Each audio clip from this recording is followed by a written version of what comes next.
Mobile ও internet broadband সেবার কর প্রত্যাহার। আজকের বড় খবর, মোবাইল ও ব্রডব্যান্ড সেবার উপর নতুন আরোপিত কর প্রত্যাহার করেছে জাতীয় রাজস্ব বোর্ড এনবিআর। ডিজিটাল বাংলাদেশের দিকে আরও এক ধাপ এগিয়ে যাচ্ছে দেশ। আসুন বিস্তারিত জেনে নেই।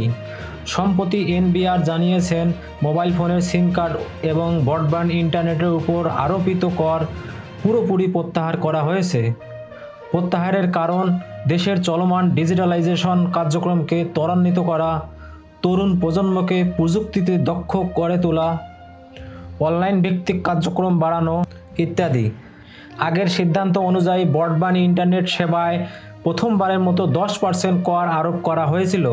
এছাড়া মোবাইল সেবায় আরও 3% কর আরোপ করা হয়েছিল, যা 500 টাকার ইন্টারনেট ব্রডব্যান্ড সংযোগে 77 টাকা অতিরিক্ত খরচ দেওয়ার লাগতো এবং মোবাইলের 100 টাকা মোবাইল রিচার্জে 29.80 টাকা।